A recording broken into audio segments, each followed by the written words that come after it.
Hello, everybody. Welcome to another episode of Lonely Wrist. Today, we have one of my favorite micro brands, Delma Watches. We have Andreas here. What's up, buddy? Hi, how you doing? Thanks for having me. Yeah. This is gonna be the first. So, Andreas, we don't have video for him, but we do have a YouTube video that we filmed with him at their factory and their manufacturer, and that should be live hopefully by now. But it's been a long time coming. I'm sure you're probably wondering if I'm still alive. So let's start off with like maybe the early days of Delma. Um, when I was there, you guys were celebrating 100 years of watchmaking, hmm 1924. Insane.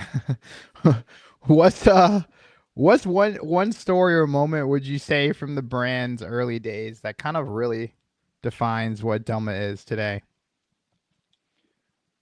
Well, the 60s were kind of crucial for Delma, not only because um, it defined how it went on. In the 60s, my grandfather took over Delma from one of the remaining of the two brothers, and so certainly for the brand or the company, but also for us, that has been defining. It's very defining for me as it kind of led to my path of what I do now. But then also of what they did once they took over the company. I mean, they've always been doing sports watches, but then they really went into the dive watches and that whole diving culture, and that has been defining for Delma till today with the current collection and things that we do. Yeah, and I know it's been so it was with the Gilliman brothers, right? And then hmm your family took over. And I know your dad is overseeing the brand now, and you've I mean you're the only I think you're the only person I've ever communicated with at Telma, except for when I was there at the factory and I saw some of the watchmakers and some of the admin team and stuff. But I guess is I'm assuming you're probably gonna step up when your dad decides to retire. Is that what's gonna happen or? Yeah, so yeah, my grandfather took over in '66 when there was only one of the two remaining, the Gilliam brothers, and they didn't have anybody to take over the company, and so he took over from them. And then since '96, my dad has been at the company too. Uh, he's quite young still, so he will probably work for another year or two. Then at some point, I will take over. Yes, that's the Nice. plan. Nice. And then also, sister brand, which we don't talk too much about, but Delbana. I mean, it seems like you have a lot of stuff going on. Kind of, you're overseeing Delbana too. Is that right? Yeah, that's right. I mean, it's a funny coincidence. So just Delbana is a brand that's originally from Grenchen, the town next to where we are from, and Daniel Kessler, who's been running the brand with his family for quite some time. He joined us in early 2000s, and ever since then we operate both brands together. And so Delbana is part of Delma. We integrated them and the collection and everything, and so yes, we're overseeing the two brands. That seems just like a lot of work. I'm sure it's worth It it is. though, of It is. course. Yes, it is. And yeah, sometimes you have a bit of a dilemma on, when you need to prioritize as a small company and small team, when resources are scarce. Sometimes you need to do prioritization. So it's not always easy, but it's very interesting. It's fun to be able to work on both sides. Yeah, I mean, and there's not, I mean, from out of the brands that we work with, right? There's not a lot of brands that have been out there on the market as long as you guys. I can only say a handful of brands that I work with have been around 100 years. So that's such a crazy milestone for a micro brand, right? Considering all the shaking in the watch industry. And if you look at the 70s, I mean, the quartz crisis and all of that, everybody has a video about the quartz crisis, but or talks about it. The fact that you Mhm. guys kind of, like stuck through and continued to produce watches in such a tumultuous period really says a lot about the brand and the leadership and the structure in how how you continue to kind of push forward, you know? Yeah, I mean, there's a lot. I mean, there's several brands that are older than Delma, older than 100 years, Yeah. but Yeah. there's Yeah. not that many brands that actually have continuously been operational throughout all the years. There's many brands that have been revived after 50 odd years of sleeping. But yeah, Delma and Delbana, both of them have always been operational and we've always been making watches. And so that's something to be a little bit proud of. Yeah, I think so. I think so too. And when I was there too, we talked and you showed me around the manufacturer and to still see that you guys are in the same building that you've always been in. Like you told me, like, oh, this is the original building that we found it in. And and yeah, I Yeah, I mean mean, that's super cool. it is, yeah, it's quite cool because it has a lot of little details. There's something like on the balcony railing. There's the AG kind of in the metal engraved and all that. So it's fun. It's filled with heritage and history. At the same time, it's a very old building. The logistics aren't always the easiest. Right. So stuff like that. But it has a lot of, yeah, little treasures and a lot of history with it. Yeah. Yeah, and I remember too when we were shooting and we were going through like some of the archives, like you had some of the archive pieces that we were kind of shooting next to because I remember I think we shot with one of the earlier Quattros, if I'm not mistaken. We definitely shot with one of the first Shell Stars. Um, but yeah, I mean just to see kind of like some of the historical pieces, especially the pieces that I've seen online, it was a very I was telling my wife it was like a very surreal experience because you guys are a brand that I've had probably I'd say the longest relationship with. I mean, you were one of the first brands really to kind of help me get into the industry and to give me kind of the opportunity uh to work with you and to kind of see behind the curtain and so when I came back from filming last year in January, it was just kind of surreal. I told my wife, I was like, oh my god, like I got because here it is, like you and I have talked like I don't know hundreds of times, right? Maybe like Yeah, many uh times, isn't it? Definitely. uh, and for the first time I got to like actually spend some real time with you, and film and kind of get to see like every the inner workings and just to kind of to see that curtain kind of pulled back, it was just so surreal and so cool. And yeah, so it's one of those things that I'll always remember for sure. And so yeah, the YouTube video that we worked on, people will be seeing that probably by the time we publish this. So yeah, I just been trying to catch up, but yeah. So I really enjoyed that, and I'm glad that you guys kind of gave me the opportunity to get involved, and now I think Delmo was one of the earlier brands because I think I told you, but my dad wore a Delma, and so that was kind of like what kind of exposed me to the brand. I think I don't know the whole story, but I think my dad got a watch at like a pawn shop or something. You guys have made so many watches, and I mean in the Delmo fan group on Facebook, we've got the fan group there. Uh, just to see the people that send messages in and put stuff on the board of like these random watches that like you guys have made so many watches in 100 years. It's crazy to just even think about. But yeah, I think he got a watch at a pawn shop, and and when I was trying to get one of my first like Swiss watches, it was a Delma. So how awesome is that? That's So very nice. yeah, yeah.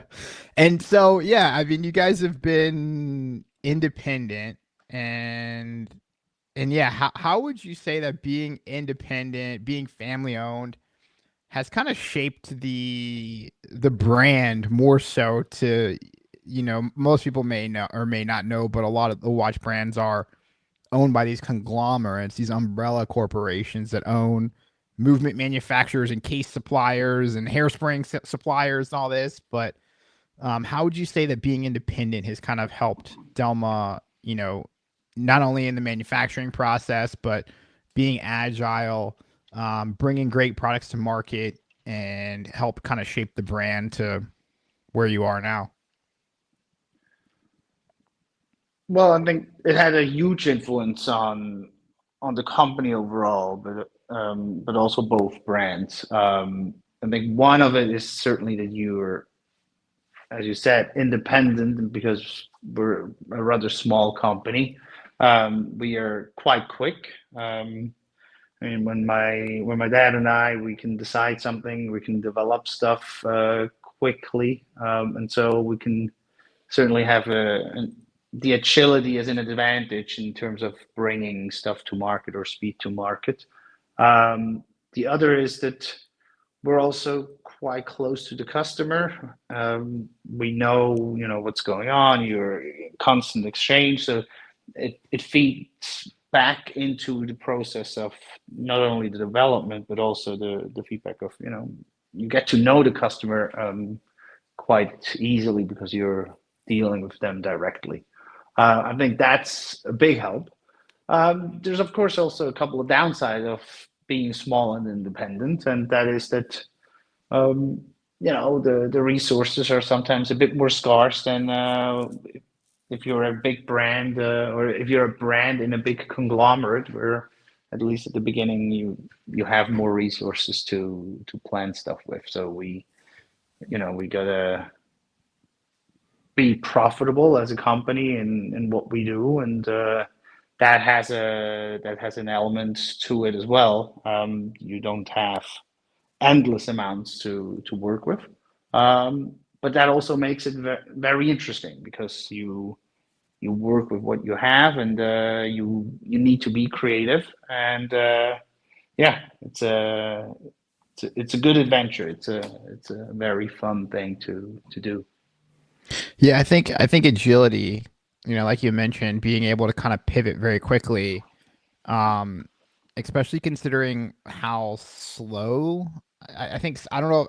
Maybe slow is the right word, but uh, all the other brands that I've worked with, and not to not to slander any of them, but it seems like there's just so many moving parts, um, that they don't have the ability to kind of turn or pivot or position very quickly. And yeah, I definitely think that's an advantage. You said in the 60s you guys kind of transitioned into doing dive watches and kind of putting your eggs in that basket and shifting the way and the utility behind watches. What would you say inspired that kind of pivot to dive watches? Well, Delma has always been doing sports watches. They've been doing chronographs in the 40s, and so it wasn't a totally unfamiliar field. But in the 60s, the whole diving culture, and especially for the watches that increased or kind of became a much bigger field. And I think the key element to it as well is my grandfather used to work for Yenny Watches. um, Yanni Watches isn't around. I mean, they're not that big these days, but back then they were quite important, and they were early on in the dive watch field, and so I think there was a great inspiration of that coming with him when he took over the company and he implemented that. And so I think that kind of had certainly an inspiration on him of what he wanted to do over the next years. Most people don't know this, and I guess you may not know, but Yeni Watches is still around, and they're still producing watches, but most people know them now as Doxa. So Yeni Watches manufactures Doxa watches, which, um, yeah, it's just a weird kind of weird thing, but it's Mm. a very popular brand. It was a very popular brand back in the day, and now you just don't see them. Um, and and yeah, so dive watches are particularly challenging because it seems like every brand wants to do like, or at least they have a diver's watch in their portfolio. And coming from chronographs, um, how do you feel like Delma kind of struck that balance between not only having like a functional diver, but chronographs are particularly a little bit. I would say, I mean, I guess from my understanding, the not only if we're putting the construction aside, like the movement, the complication, all that stuff, but um, it seems that a chronograph is would probably be easier to bring to market based on like case shape and things like that. I mean, you guys have a very unique case profile. um your dive watches are particularly tough if you look at the blue shark now. I mean, it goes to like, what was it, like 10,000, was 10,000 feet or something crazy. Yeah, more. It's 5,000 meters, so it's 16,400. Yeah, I mean, what how did you guys kind of decide to just say, hey, not only are we going to get into divers watches, but we're going to get into like ultra deep, like deep diving watches? Like, when did that kind of foster? Because I think the first blue shark was in the 90s, wasn't it? No, the first blue shark was in 2011. Okay. Yeah, Okay. it was 3,000 meters back then, and then with the different iterations, we increased in depth. And by now, the Blue Shark 4 goes to 5,000 meters. Um, yeah, I mean it's pushing the boundaries. You try to do something that goes a little further that without. I mean, you could make a watch that goes beyond 10K meters. But then is it still variable on a daily basis? And so I think for us, the approach is to push the boundary in terms of performance, but at the same time create a watch that is still variable beyond just being in the water, because you want it to work in the water, and you want it to be absolutely performing and robust, and everything that it needs to be in the water so that it does deliver. But you also want to watch that has a certain element of style and that looks good on land when you're not diving. And I think that's the key to connect the two and to bring that together. Um, and I think with some of the models we've achieved that. Yeah, another watch that I think doesn't get the love that it probably deserves is and this is a watch that I wish I owned. But the Quattro. I mean, the Quattro is such a cool watch because you can take the head of the watch off. You have the rapid bracelet exchange system where you could just take the movement and the head of the watch out and put it in a decompression table, which I haven't really seen anybody doing anything like that. Um, beyond Delma, right? I mean, it's just such a unique system, Yeah, and yeah. In the 70s, 80s, there were a couple of brands doing it, and it was. I mean, back then it was much more common and much more used than today. Today, most divers or all divers use a computer on the side as well. You wouldn't just go down only with the mechanical watch. You have an electronic right. computer that tells you, when you need to decompress and for how long and so on when you go back up. but back then, 70s, 80s, that wasn't the case, or not as in the 80s, not as much. And Delma did a lot of dive shows and fairs, especially in Florida, and so that was something that we developed for that. And the current Quattro is a yeah, it's more of a nostalgia piece, kind of. It's a bit more niche because it's more special in the way that also the shape of the watch is done. Um, but I think it's a very cool piece, and the idea behind it. I mean, it was 40 something years ago when they did it, and it still works. It's still the system is simple, but yet still super robust. It works in the water, it works out of the water, and I think it's a very cool idea. It's an amazing idea. It's an amazing concept. It's super cool. And I remember when I was there, I got hands on with the Shell Star Titanium, which I was super impressed with, and that's what. Thank you, because I have one now, and I love wearing it. Um, Well, but thank you. you also just released, was it the new Midland? Is that Yeah, we released the Midland last year in Geneva, and now this January we released a new version of it with a purple dial, and there is more to come in the field of the Midland. It's been a model that's we've been very happy with. It's been quite successful, and it fits what Delma has been doing very well. It's sporty, it's chic, but it's a robust stainless steel watch, and it's kind of a fusion of both worlds. And so, yeah, we're definitely bringing on more of this. And so the latest one that we released just beginning of January was the purple version. I also saw the release of the Ocean Master Oliver Her. Is that how you pronounce the last name? Oliver Her? Hare, Uh, yeah, Oliver yeah, Hare.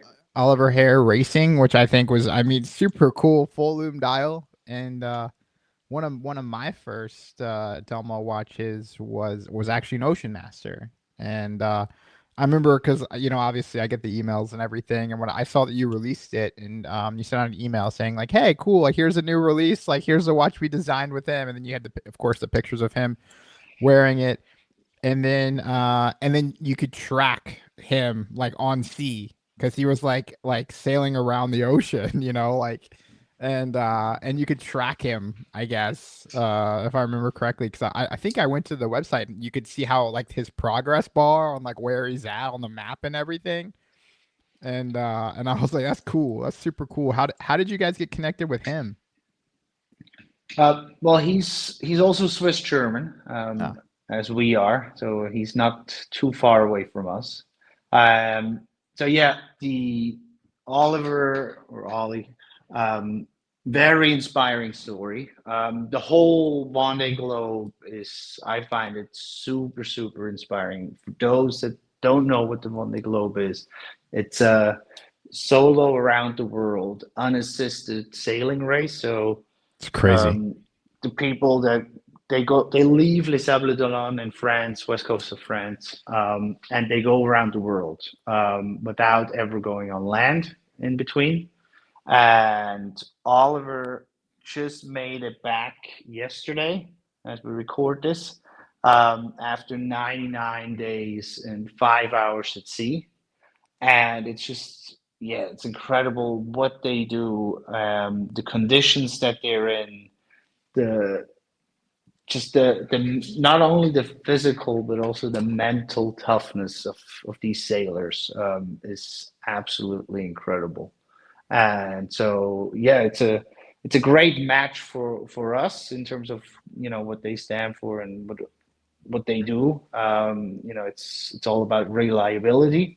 When you're out there for 100 days at sea, um, you not only the watch, but most of the things that you have on your boat they need to be super reliable. The things needs everything needs to work, because if something breaks, they need to repair it on at sea, and so the conditions that they go through, you know, especially in the Southern Ocean, is incredibly tough.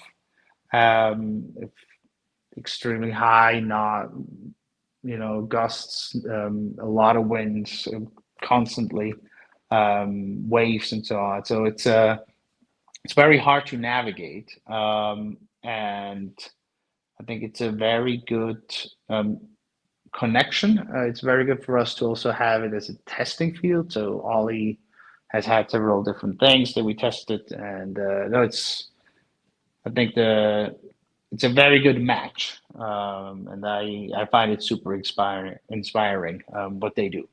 I'd say so. I mean, there's not too many people out there that can do what he just did.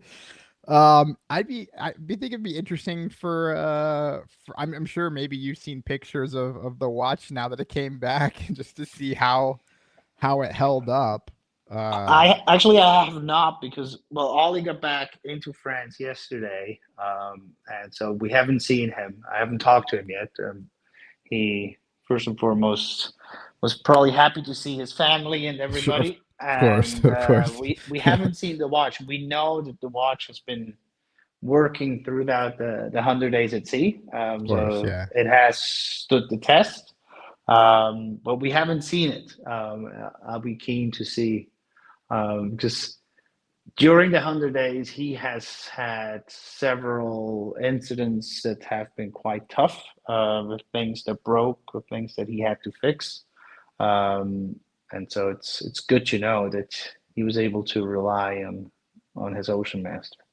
Yeah, no, that's so cool. Yeah, you have to keep me updated. So, like, quite a series of pictures. Um, when you guys are working on a new watch, how would you say that you guys prioritize more tradition versus kind of going into a newer direction? Um, well, if you're 100 years old as a company, then you certainly have a certain foundation, or you have a good foundation of, you know, stuff that you have made, and so that often draws as an inspiration for things that are to come, or as a base that things that are to come, and it provides certain values, you know, the craftsmanship that goes into it, um, the the direction in terms of, you know, the robustness of the watches, the certain aspects that lay that fund or that lay a foundation, especially if we're talking now dive watches and sports watches.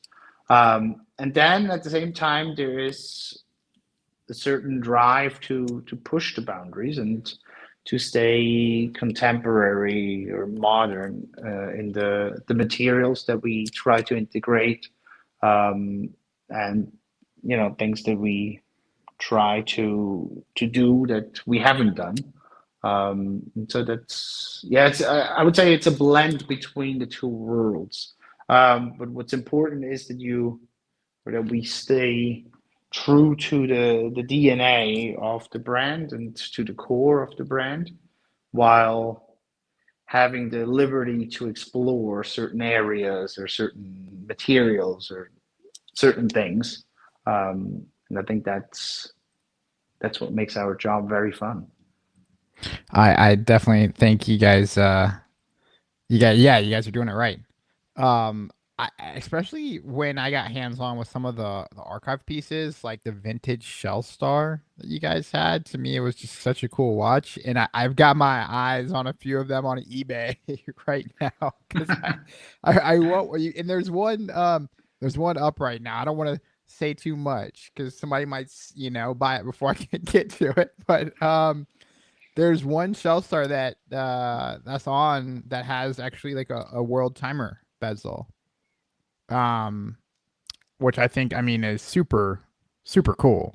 Um, and so that might be one that I add, and I think is undervalued personally. But no, like that's what I'm thinking about adding, and And so having such an extensive archive, I'm sure you guys, I mean, can literally revive any piece at any time.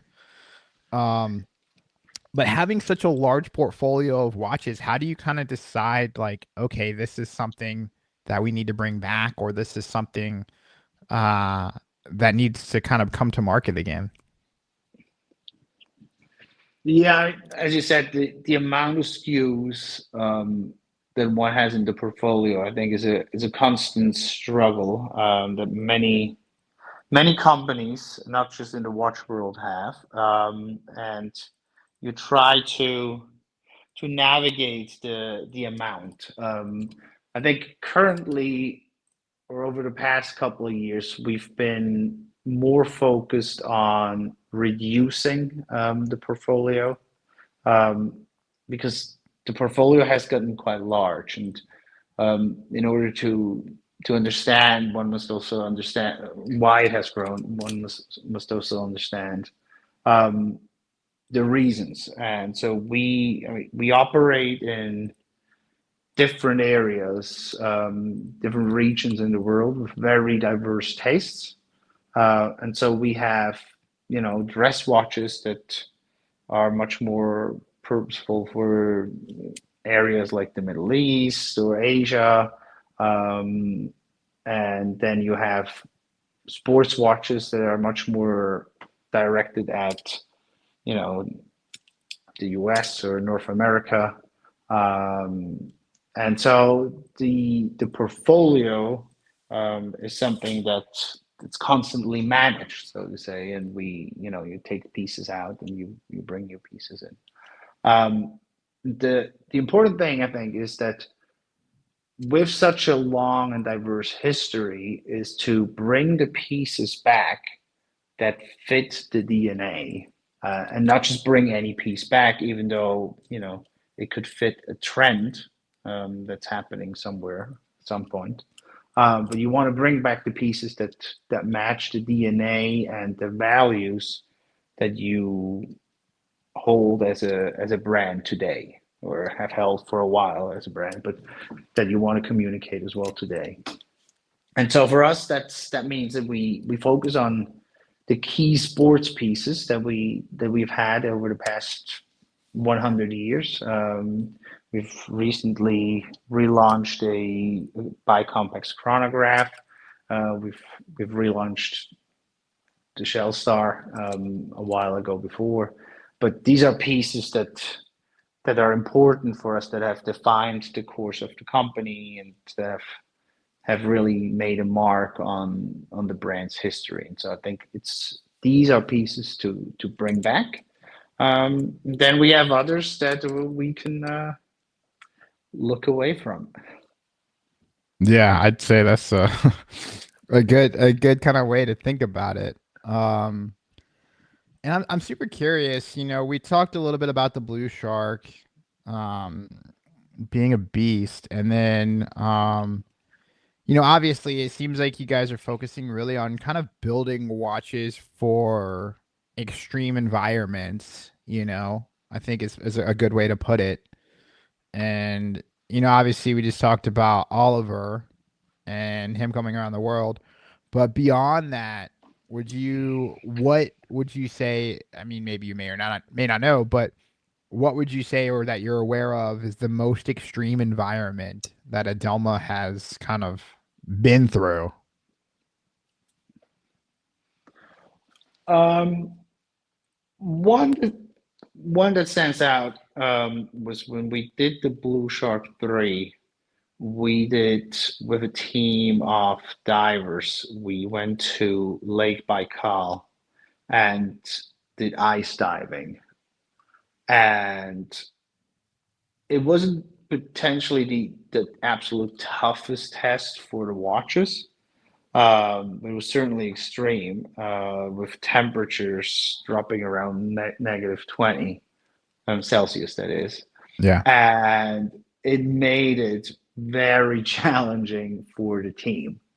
So we were filming, we were diving and we were filming underwater. But one of the key things was to get the gear assembled to film, and with stuff not freezing up and coming out of the water and going back into the water, stuff like that.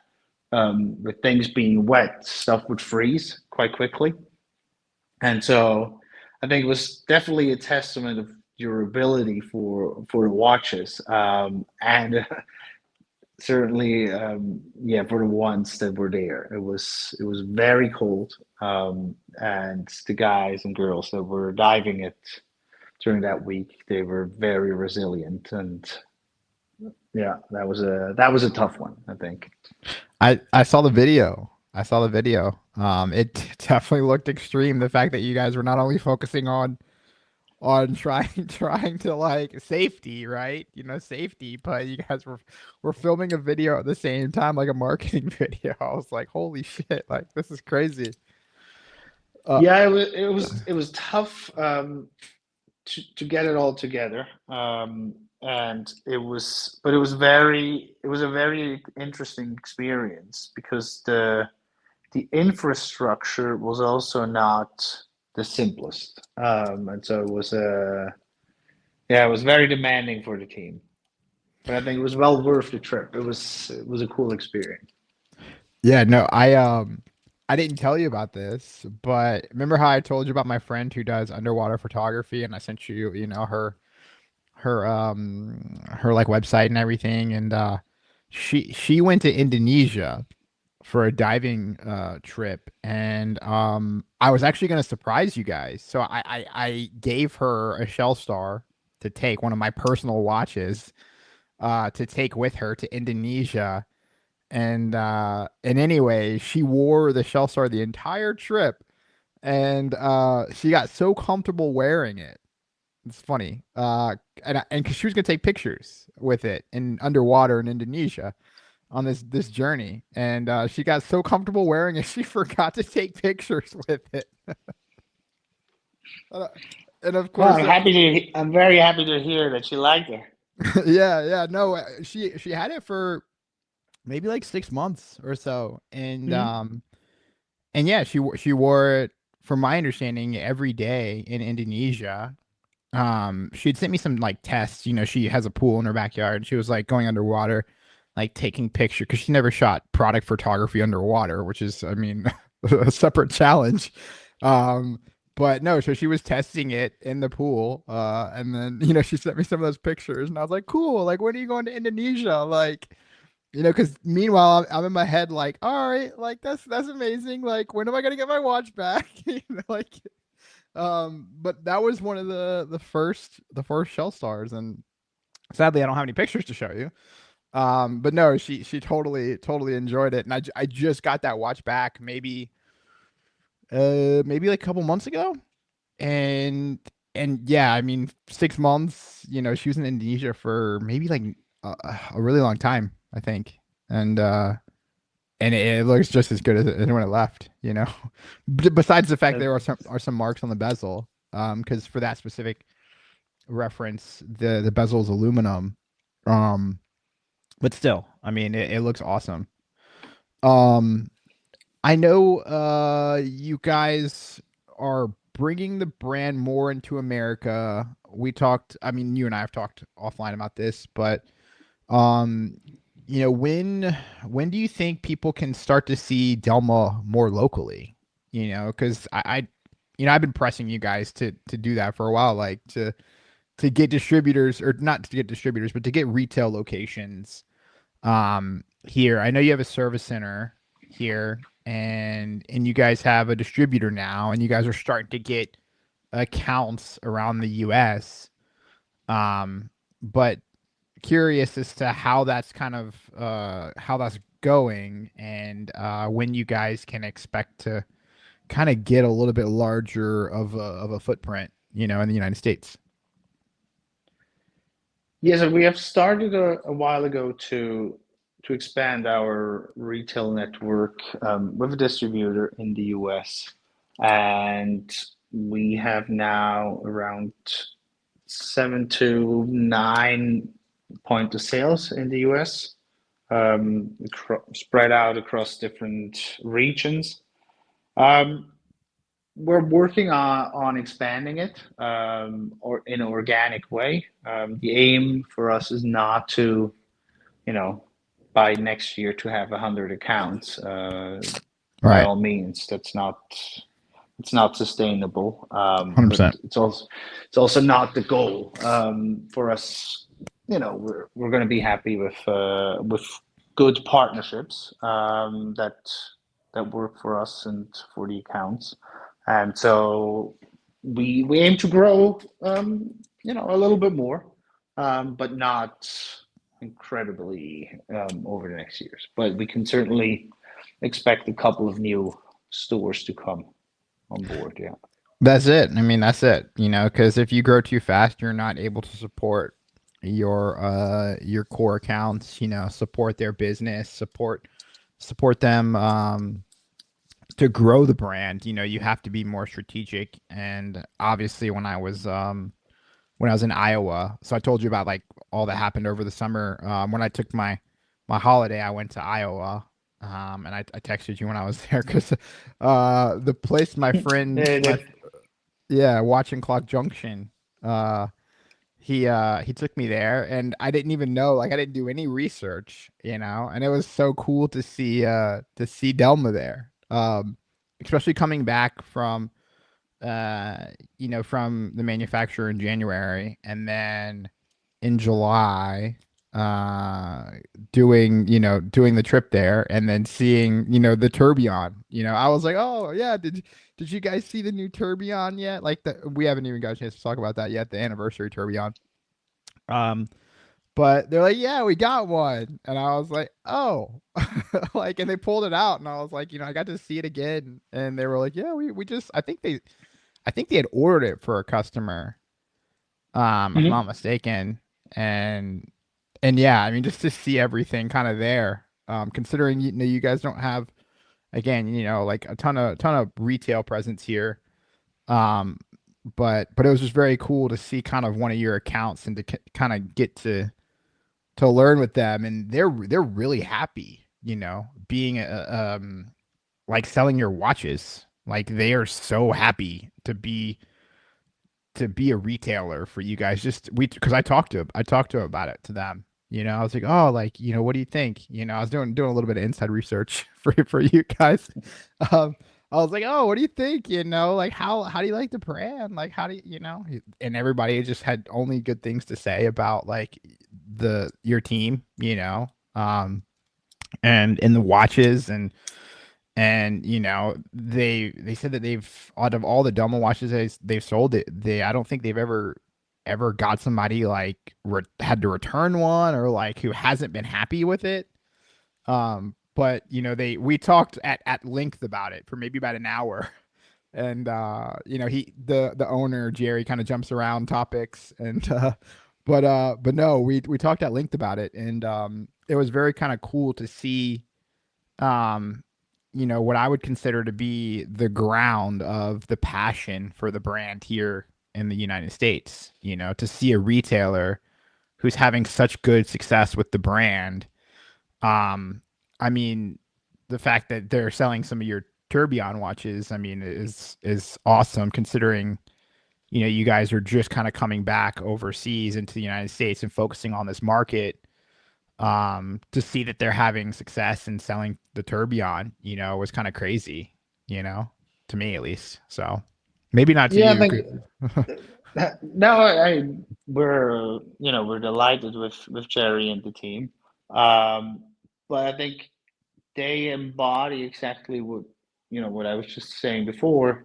Um, Delma doesn't need 100 accounts, and we don't need retailers where Delma is number 75 in their portfolio. What we are seeking is much more what Jerry and the team stands for, which is somebody who's very passionate about the brand, and I think that shows. It shows also when he talks to customers, and he's able to bring across what we stand for.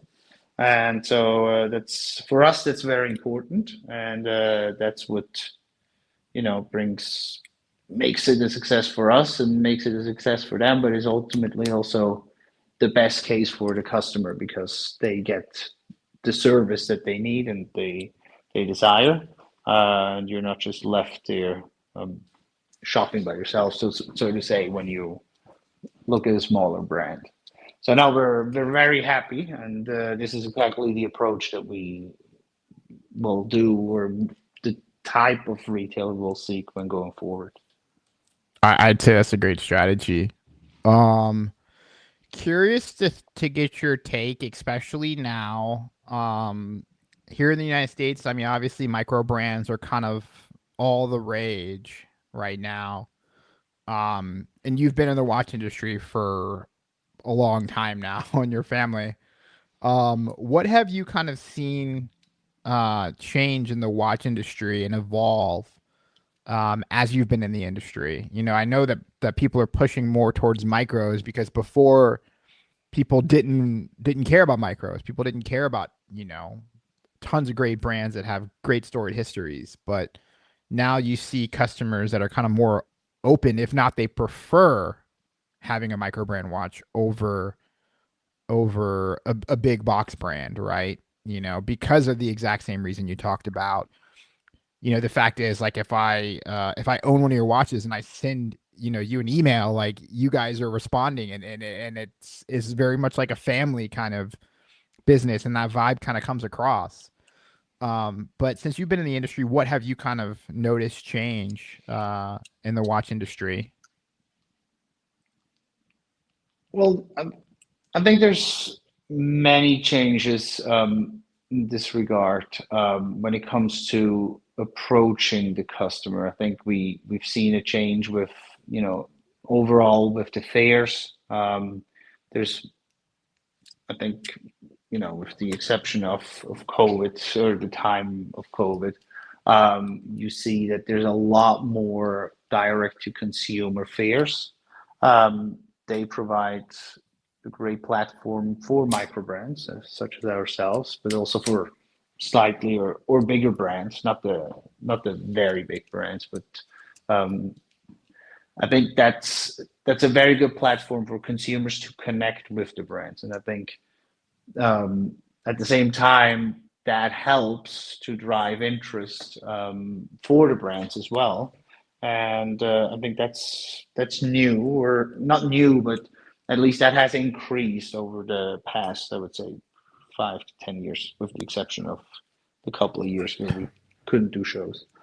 Um, I think there's also a bigger focus on collectors. At least I think for I can't speak for super high end brands, you know, but Sure.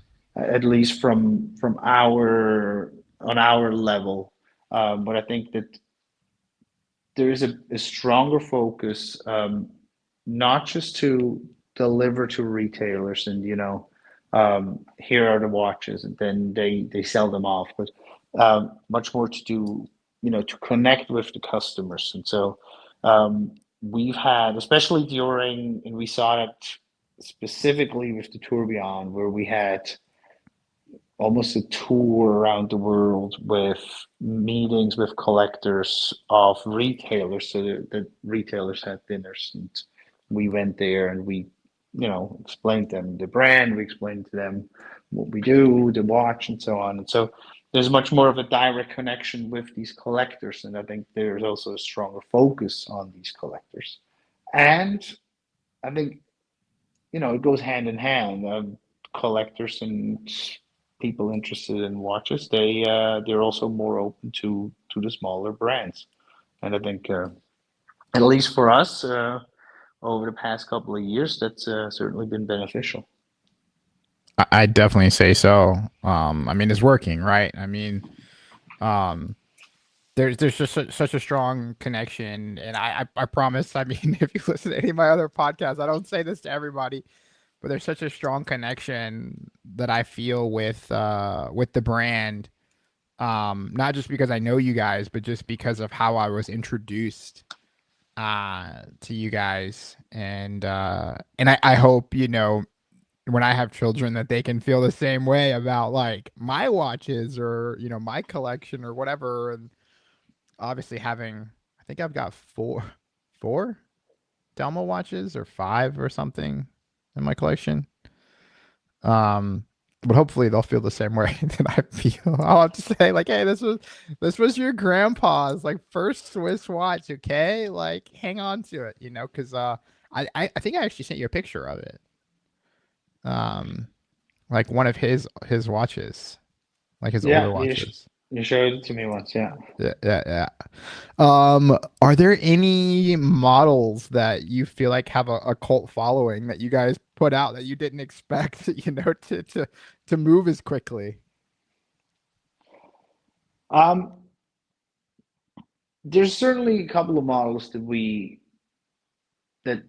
move better than, or have a very strong desire. Sure, sure. But I wouldn't be able to say like, it's this one model I was super surprised. I mean, one of the models is the Quattro, which is quite a Yep. niche product, so to say, but then strong interest from various different. I couldn't even say, it's only selling in this region. So it's very interesting. It's a very specific product. I think the Quattro is a good example. And then we're also super happy with the Tourbillon that we have done.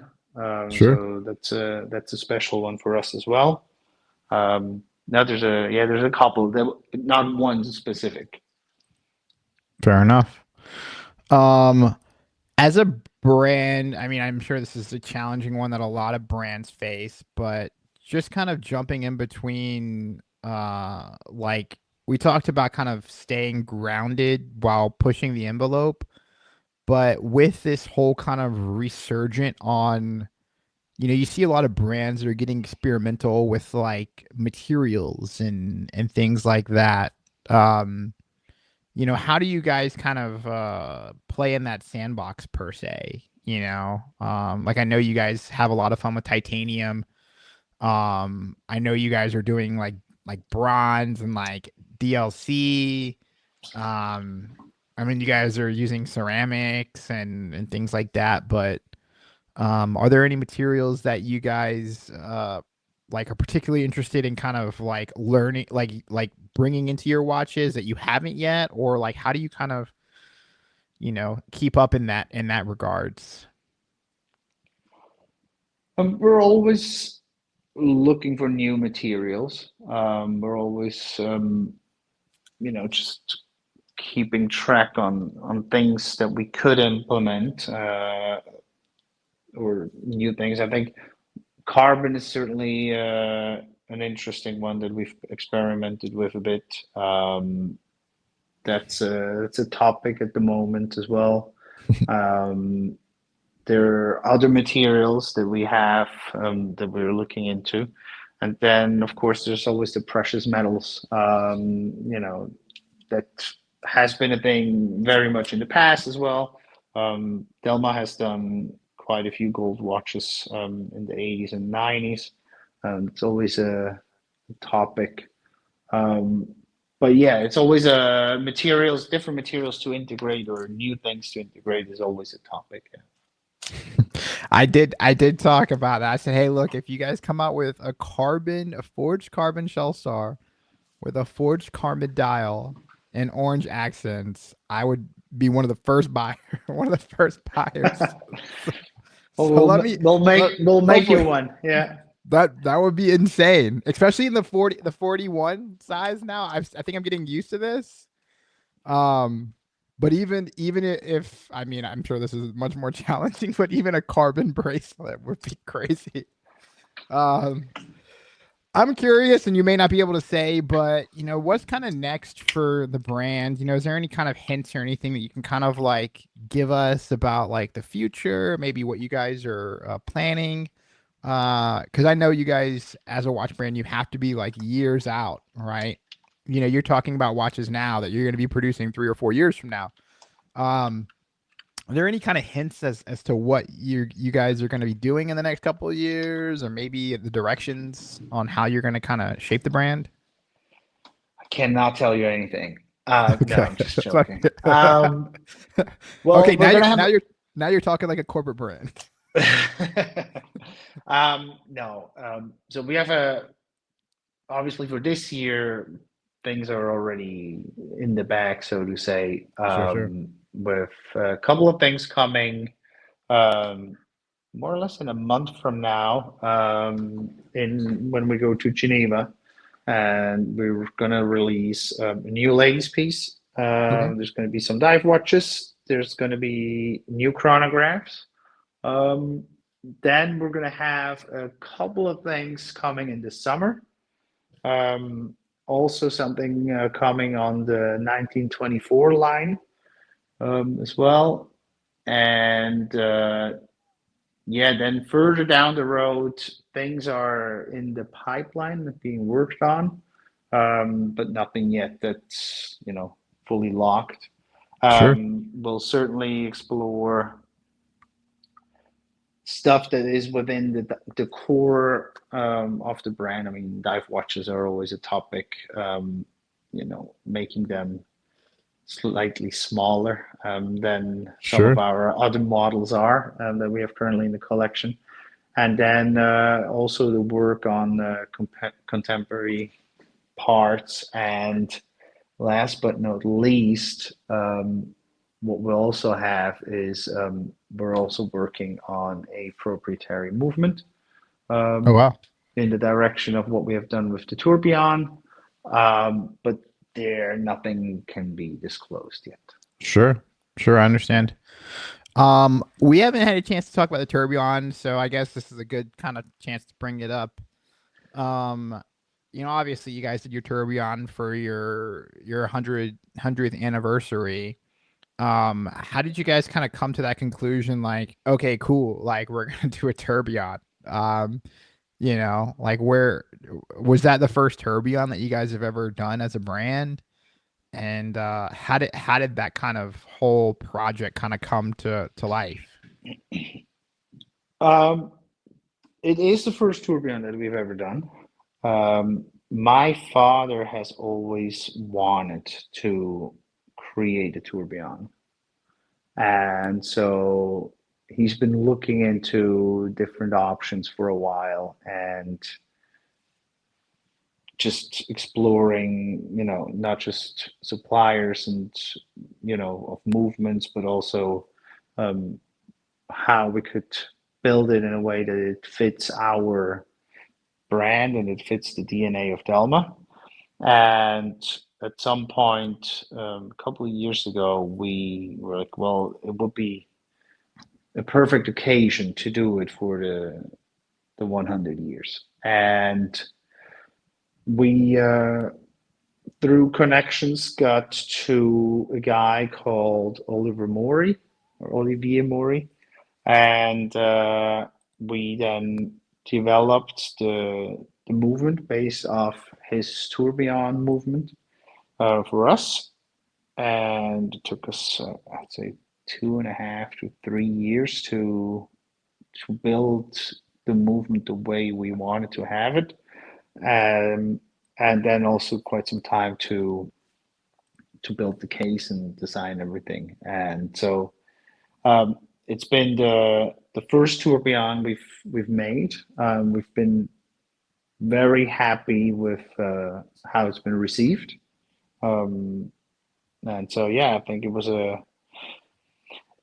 in terms of I think the tourbillon is it's just a fascinating complication. It's just something that's very pleasant to view because of the movement, and I think it's still a bit of a grail, so to say, in terms Yeah, totally. of complication, even though there's more complicated complications. Yeah, yeah, Um, yeah. but it's still from a visual aspect, I think it's a very interesting and very pleasing complication. I think, yeah, that's why we he always wanted to have that done. I think that was a good idea. So we've been very happy with it. We have of the 100 pieces, just a handful left, and Nice. so that's why there's something new coming on that 1924 line further down this year. Wow. So not only is it was it just a anniversary piece, but you guys, if I understand you correctly, are you guys gonna do like a whole kind of 1924 collection now, like paying, you know? Yeah, the 1924. The idea was always to bring the 1924 a bit more to the front. Hmm. I mean, as we said at the beginning of the talk, there's not that many brands that are older than 100 years, and there's even fewer brands that have been Sure. fully operational for 100 years. And so we felt like the 1924 should be communicated a bit more strongly, and we want to build a collection on that. And it's not just going to be a one-off tourbillon piece. It's going to be more than that, and so there's more things to come in that direction. Yeah. Amazing. Curious now that your dad has created his dream tourbillon, is that the watch that he wears every day, or because I shared to you, the watch that my dad wore every day. So now I'm curious as to what it is that. He Well, he got himself the number one. Hmm? That was clear from the Of course, very beginning. of course, There yeah, was yeah, no yeah. there was no debating on that Sure, one. sure, sure. And he wears it very often. Yeah, he does. I wouldn't say every day, but he wears it quite often. Yeah. Amazing. This is probably one of the tougher questions that we have, but if there was one Delma watch that you could wear for the rest of your life, what would it be? Oof. I know Um, when I sent you these questions up front, I was like, yeah. Well, I thought about that, but then I kind of forgot about it. No, it is a tough one because I have an old Klondike. Back in the 90s, Delma used to make these limited edition gold and platinum watches, quite dressy.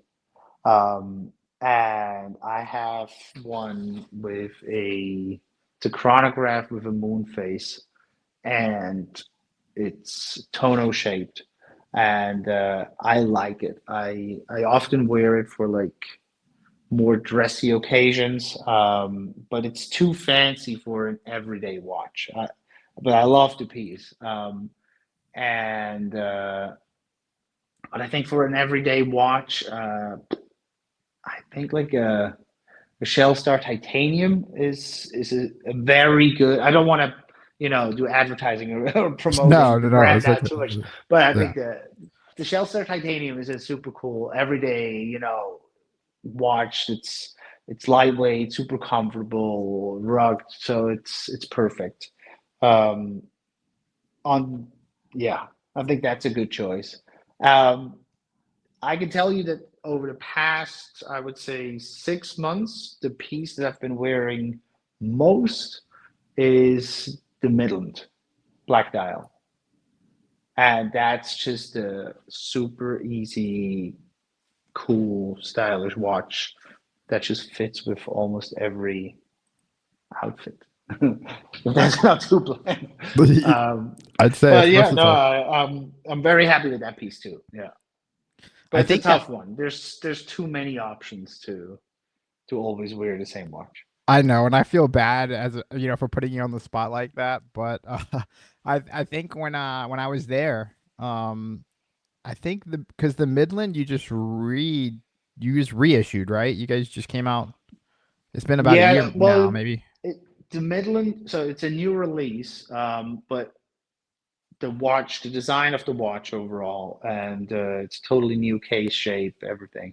Um, the name Midland has been used for many different collections. As a matter of fact, the, when the Gilliman brothers founded the company back in 1924, they used four collection or brand names, so to say, and one of them already was Midland. And so Midland has always been used for chronographs and sports pieces um, in the 60s and the 80s, so throughout the company's time. And so this one is a new model, but it's not a. The name is not new, so to say. No, I mean, yeah, I think when I was there, and we were filming, and like you reached out, I saw that that watch, and I was like, oh, what is that? You know, and you're like, oh, that's coming, that's coming. Yeah, yeah, And I was like, oh, okay. So yeah. that does make sense because it is incredibly versatile. I mean, I like I said, I have the Shell Star Titanium. You know, obviously the orange one, the orange dial, and I'm absolutely obsessed with it. Um, I love wearing it, and I mean, you can see like some of the like the my buckle. It's hard to tell from the or my deployant, but it is definitely getting some love marks on it from how much I've been wearing it. So, um, I'm curious to what is probably one of the more inspiring stories that maybe you've heard about the brand, or maybe somebody even wearing a watch. I know we talked about Oliver, super cool. I know we talked a little bit. I mean, obviously about my father. But what would you say is probably one of the more crazier or inspiring stories that you've heard about maybe somebody wearing a watch, or maybe a customer, or just even the brand? Yeah, I think Oliver is a very recent and truly inspiring one. Um, we've done quite a bit of work with other adventurers that have been very inspiring. We've done stuff with Nick Maloney, another sailor. He went for the 200-year anniversary of Antarctica's discovery. They traveled down to one of the islands just in front of Antarctica, and sailed around Antarctica, not around the full continent, but in that area. And so we've then also done a collaboration with Nick and ASOC, for the Ocean Master Antarctica. That was a very inspiring project. In terms of just somebody doing something or wearing the watch, is a hard thing to just single out, so to say. But I think, yeah, Nick Sure. has done a lot of the inspiring stuff. We've also worked with a guy, with Magnus. He's a diver, and ocean conservative, and he has done a lot of work with sharks, and that's very inspiring as well. When and applying the watch, using the watch in its field. He was doing stuff in the Azores, to preserve the habitat of the sharks where they breed. Hmm. And yeah, I think that was a very, for us, it was a very insightful project as well to do, not just from a timepiece or from a watch perspective, because he was using the blue shark and was testing it, and but it was quite an emotional project to see how these sharks maneuver and how the breeding rounds are affected by what we do. Yeah. Yeah, because that was you guys did the Blue Shark Azores, right? Yes, Yeah, exactly. that was the watch that kind of came from that, if I'm not mistaken. Mhm. Yeah. Uh, and it was like a it was like a bronze or something, wasn't it? No, It it was was a stainless steel one, but it uh, was, so there were two iterations, oh, that's right. and there was a blue, It had kind of a the gradient dial, and yeah, a like the Fume green one. dial. So there were Yeah, that's right. That's right. the one that was more kind of the deep ocean one, and the one that was more closer to shore, so to say, in terms of the colors. Sure, sure, sure. Final question, and you don't have to kind of think in terms of watchmakers, but if you guys could collaborate with another brand, or maybe bring on like a new ambassador, maybe somebody in a different industry, or get feedback from somebody, or if you could collaborate with anybody, doesn't matter who it is in history, right? Or brand, who would that be and what would that look like? And that's another super hard one, but people do want to know, I promise. Um, it's a good question. There's a couple of, well, I would need to differentiate a little bit between within the industry or outside the industry. There's a couple of watchmakers or brands within the industry that I admire for what they do, and I would I wouldn't mind collaborating with them. The question is whether Sure, they would want to sure, collaborate with Delma. sure. Yeah, yeah. um, but no, one of them that I think is very cool is Kari Woutilainen, what he does in terms of movement work and style work is incredible. Um, and Anderson, Oh yeah, they do really cool stuff, which I really like. yeah, yeah, yeah. Um, these are two from within the industry that I just kind of like. Outside the industry, it's a different route. Um, I would much more go like I like Patagonia, Oh yeah, um, nice. on especially of what they do beyond their products, but what they do in terms of giving back, in terms of sustainability. What they I think they're a very good example of um, reuse, recycle, kind of that mentality, but not in a way of just bringing your paper to the recycling store, but really making sure that with you create something with the materials that you have at hand, and giving back to the communities and the environment. And they're a very kind of adventure-driven brand, like we are. So I think that would be interesting. Yeah. Yeah, you heard it first here. Delma Patagonia collaboration coming soon. No, I'm just kidding. um, no, thank you so much for spending time with us. As always, I'm looking forward to seeing you guys again in Geneva. And I'm glad that we finally got this podcast. This is one of the earlier podcast. Here we are, like third. I think we're on like almost 40 episodes now. So this is one of Oh, the wow. ones that I originally thought about recording like in episode one or two. Yeah, it took us a while. It did, and for good reason. I mean, you guys have been busy. You guys have obviously been doing a lot, with the time that you have, the little time that we all have.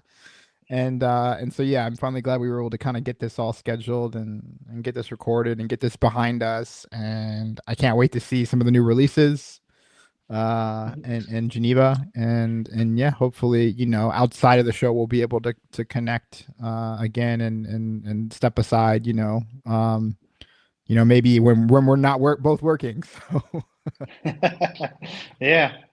Well, thanks so much for having me. It's been a of course. pleasure. It's been a while, yeah, since we talked about doing this. Yeah, And totally. so I'm very pleased to have finally achieved it. Yeah, And yeah, we'll be happy to welcome you in Geneva. We'll be there all week. And so, nice. yeah, anytime. Amazing. Everybody, we are going to link all of Delma's websites, online store. Make sure you definitely check them out. Like I said, this is, and I promise I don't say this for everybody that listens, but this is a brand that I really kind of hold close to heart. For the reasons that you probably just heard, but my dad's first Swiss watch, and so yeah, everybody definitely. I think there's something in their catalog for everybody. So definitely, if you haven't heard of them, go check them out. And if you have heard of them, I'm wondering why you don't own one of their watches. So thank you so much for coming on, Thank you. and I will talk to you, of course, very soon. Thank you very much. All right, bye bye.